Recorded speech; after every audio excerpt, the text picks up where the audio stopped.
morning, everyone. Today I wanted to do a video about how to get started homeschooling. And before I start this video and I tell you how to get started homeschooling, what the first steps are that you should take, I just wanted to take a second to talk to those of you who are kind of in limbo, like you're still weighing your options and you feel like you should be homeschooling, but you don't know if you want to commit to that.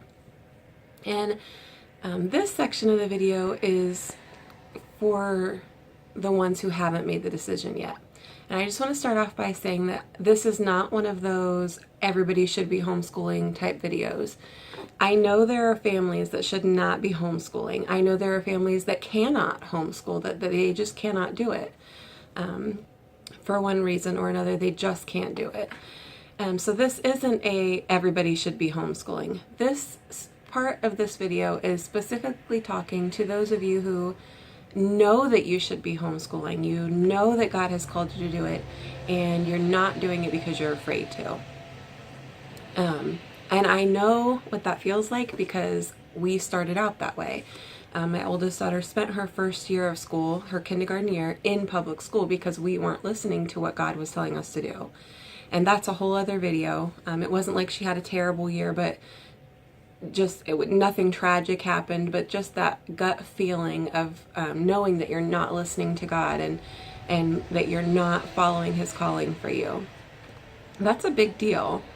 And so this portion of this video is talking to those of you who know that you should be homeschooling but are still weighing your options.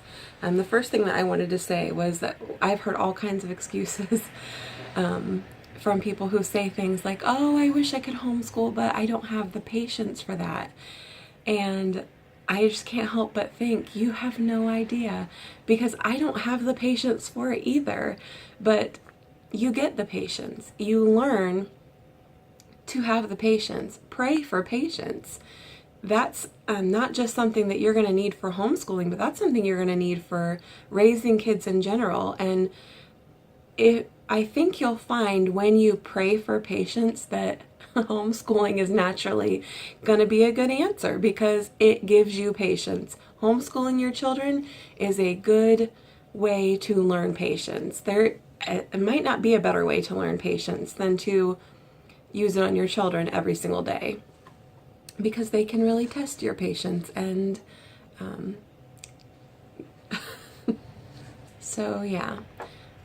Definitely don't let that stop you from making a decision not to or to homeschool. Pray for patience, and you will find that it will be given to you and taught to you by your children. The next thing that I hear a lot is, I get so frustrated just helping them with their homework. There's no way I could teach them everything. And that's very misleading. That feeling that you have is very misleading because you're trying to jump in and help with something that somebody else taught them. When you're homeschooling, you're not jumping in the middle. You're teaching from the ground up. You already know what they learned. So instead of helping with their homework and feeling like, oh, I really don't know the answer to this. I don't know how you learned it. So let me learn it first and then I can help you with it. When you're homeschooling, it's the opposite. It's you learned it right along with them, and so the answer is no longer let me learn it first and then I can help you. It's, oh, I already learned this and I'm older, so I understood it better. I can easily help you with this. And you also, when you're homeschooling them, if they're struggling with something, you know about it right when it happens. Whereas in public school, if they're struggling with something, it might be a few weeks before you even know that they're struggling with it because they're doing their work at school and you're not there to see it. With homeschool, when the girls are doing their math problems, if they have a problem and they're not understanding something, I know about it right away because every single day we sit down together and work on the things that they didn't understand. And every single day I look at their work and I see what they're getting right and what they're getting wrong and what they're struggling with, and we can take care of it right away. Another plus to that is if they're learning something wrong, whether it's writing a letter wrong or doing a math problem wrong, if they're learning it wrong when you're homeschooling, you know about it right away and you can easily fix it before it becomes a habit. So definitely don't let the fact that you're frustrated helping with homework determine your decision to homeschool, because it's very misleading. I'm not saying you're not gonna feel frustrated, because there are times that you're frustrated, but it's not gonna be an everyday event, and you're gonna understand it better because you're there and you know what they're learning and you know what their struggles are. I've also heard, I just don't think I'm qualified to teach my children. And what do you do when you come across something that you don't understand? And that's happened a lot to me, actually. Like I said earlier, have learned right along with them. I don't want to say that I had a terrible public school education, because I don't feel like I did. I made really good grades, but all that being said, I forgot a lot of what I learned. It didn't really stick in my mind. And so, especially as the older girls are doing, like the older math and things like that, one, it's different from how I learned it, and two, I forgot a lot of it. And so I'm learning it right along with them. And because I'm older, I'm understanding it a lot better than I did the first time around. So it's not necessarily you having to know all of the knowledge and then give it to your children. It's you knowing where to find the knowledge and learning it together. And I think that makes, once you understand that, it kind of relieves that fear, like you're overwhelmed and you don't know how you're going to teach them, because you're teaching them how to learn. You don't need to know everything to teach them.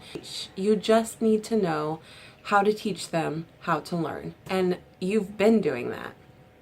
You took an infant and taught it how to stop peeing in diapers, and you took somebody who knew no words at all, none, they didn't know what anything was, and you taught them a completely foreign language, and you taught them to speak it well, and you taught them how to read and to know their letters and sounds and their shapes to a small child who knew nothing. You can do this. It's not a big and scary thing. You've been doing it all along.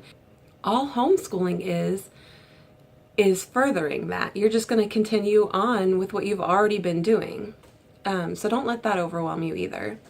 And then the final thing I want to say about this, and I know I feel kind of like I'm rambling, but I felt like this was really important to say. The final thought in this decision making, whether or not to homeschool, is really the deciding factor is God telling you to. And if he's telling you to homeschool, and I think you know if he is or if he isn't, if he's telling you to homeschool, you need to listen. You won't regret it. You'll never regret listening to God. You'll never regret hearing what he has to say and following his will for your life and living in his plan. But you will regret not listening, and you will regret not doing something that he told you to do. And like I said earlier, I'm guilty of that. We spent the first year in public school, and we learned a lot from that experience. I learned a lot from not listening to God and deciding to do things my own way out of fear. That was the only reason we chose not to listen. It was because of fear of what people would say, fear about not being good enough. All the things that I mentioned, those were things I was afraid of. So my advice would be to think about it, pray about it, find out if that's what God is telling you to do or not, and then work on overcoming your fears so that you can do what God has told you to do. Now, all that out of the way, you've decided to start homeschooling and you're not sure what to do first. We live in Ohio, so I feel like I have a pretty good handle on what the Ohio state laws are and what their requirements are. The first thing you should do is find out what your state requirements are. And you can look at, there's a website called Homeschool Legal Defense Association, and I'll link it in the bottom bar. But you can go there and they have every state, and when you click on the state, it tells what the laws are for that state. So check that out and figure out what the laws are for your state. That's your first step. Your second step, and I'm not sure about every state, but I'm going to tell how it works in Ohio. Your second step is to turn in a notice of intent. And I will walk you through what the Ohio notice of intent is, but basically it's not a big long letter or anything like that that you have to write out. It's a form that you fill out, It is very minimal. It's a one page front and back. And it basically is just a small section for you to fill out their names and check off that you're going to follow the laws, and that's pretty much it. But right here I will show you how to fill out a letter of intent and what all it says. Okay, so this is the notice of intent form, and it was downloaded straight from the CHIO website, and I'm just going to walk you through how to fill this out. So it just starts out by telling the purpose of the form and that you're agreeing to the following. You'll fill out the 2016-2017 school year, the name of the parent doing the teaching and the address. The phone number is optional. This section here is if you are not the one teaching your children. So for example, I teach my daycare girls. On their form, my name and address goes here because I'm the one doing the teaching. Again, the phone number is optional. On this section, you would fill in your children's name and birth dates. You can put them all on one form. You do not need to do a separate form for each child. And this is assuring that you're going to have all of these subjects. Okay, the next is you need to check that you will include a brief outline, and I'll show you that part, how to fill that out. And then check off what you're going to be using. So are you, the textbooks, obviously, yes. Are you using a commercial curriculum, correspondence courses, or other material? This, you need to assure them that you're going to provide in the state of Ohio at least 900 hours. And then on this section, you're just assuring them that you have one of these things that qualifies you to teach: a high school diploma, a GED, some kind of degree. Or if you don't have anything like that, if you don't have your high school diploma, GED, or anything like that, then you can contact your school board for options. And then this is just your signature and agreeing to the whole thing, basically. And then that is it for the notice of intent. If you're not sure where to get a letter of intent, ours comes every year from the public school because we are already in the process of it. We're getting ready to start our 5th year of homeschooling. And so because we've already been through the process, at the end of, or midsummer probably, they send us a letter of intent to fill out and turn back in.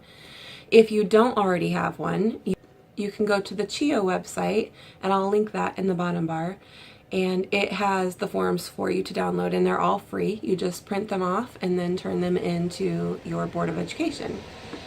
Along with your letter of intent, you need to fill out a brief curriculum outline. It's very simple. There's a spot on the letter of intent that has a list of subjects that they are required to learn.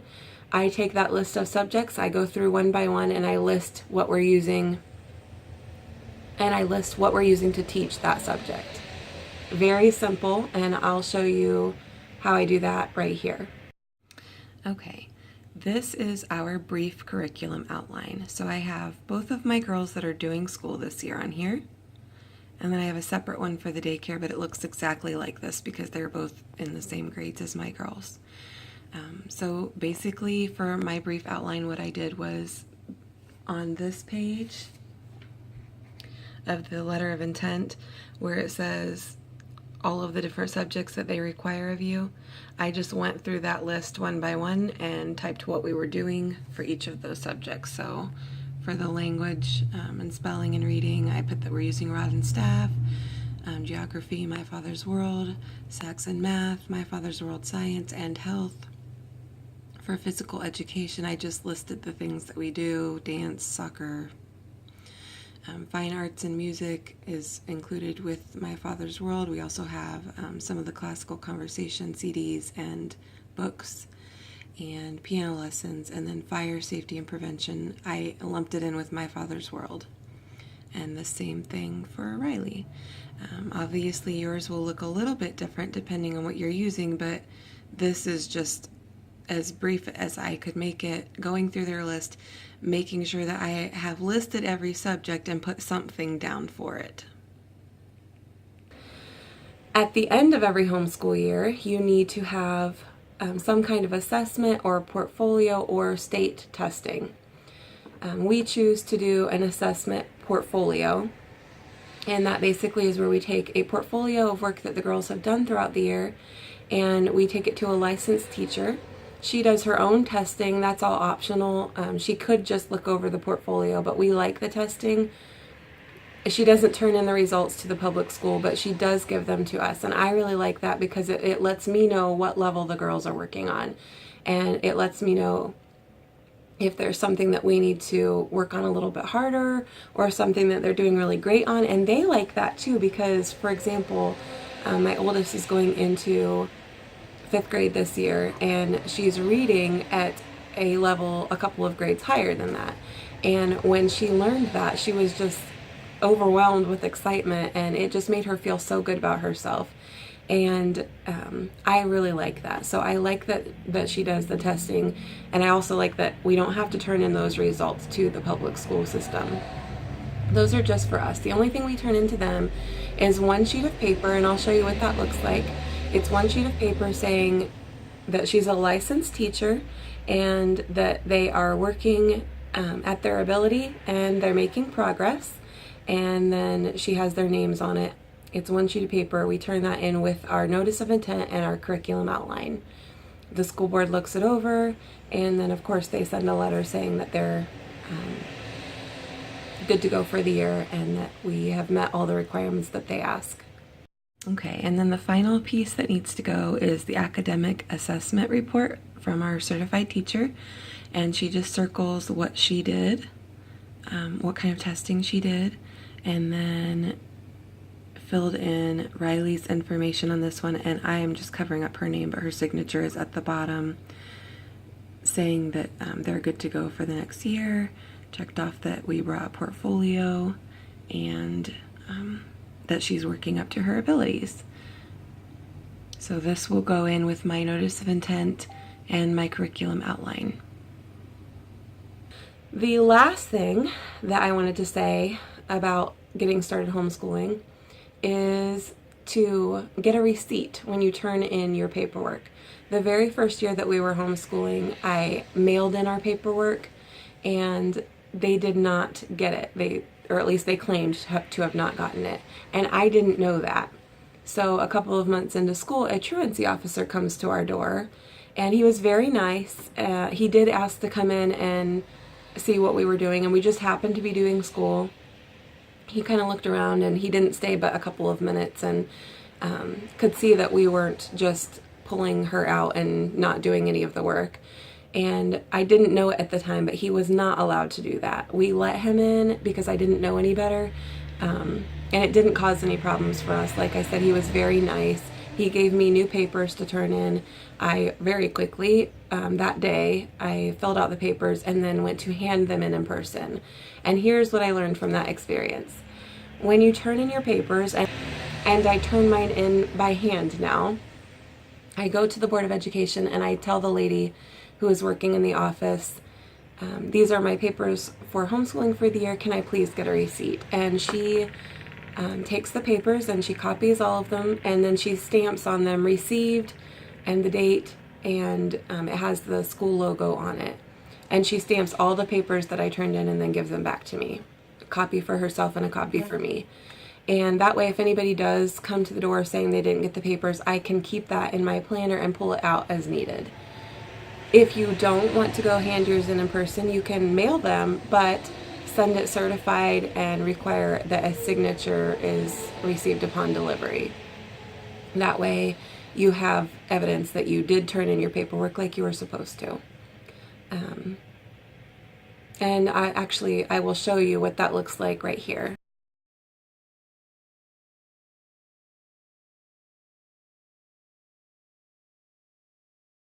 Once you've turned in all of your paperwork, depending on how quickly your school board gets things done, Our superintendent this year just happened to be on the ball, and she sent our letter. I turned the paperwork in on a Tuesday, and we got it back on a Saturday. And it's just a letter from them stating that they have seen that you met all the requirements, that you're following the laws, and that you're good to go for homeschooling for another year, basically. And that's pretty much all that is needed for your first year of homeschooling and how to get started. You need your letter of intent, you need a brief curriculum outline, and you need to get a receipt when you turn those things in. You don't have to worry about the assessment until after your first year of homeschooling. After you've schooled them for a year, then you get the assessment, and every year thereafter, that gets turned in with your paperwork. I really hope this video helps somebody out there. I know that when we were doing our first year of homeschooling and trying to figure everything out, I would have loved to have something like this. I would have loved to have been able to have somebody walk me through the process. I had so many questions, and I was overwhelmed, I was scared, I wasn't sure how to do things, and I just wanted to make sure that I was doing them right, and I ended up having a truancy officer at our house anyway, and it wasn't a big deal. It wasn't a big deal at all. He was very nice. We haven't had any issues with anybody trying to tell us that we can't do homeschooling or that we're not doing it the right way. I know that some people do have issues like that, but I feel like we're pretty blessed to live in an area that I wouldn't say that they love that we're homeschooling, but they don't have a problem with it either. So I guess that's pretty much it. The next thing you'd have to worry about is picking out curriculum, and that is a whole separate video. So if you liked this video, then definitely subscribe so you don't miss any more, and like it, and let me know if something is different in your state, or if you can see something that I forgot in the state of Ohio. And I'll see you in the next video.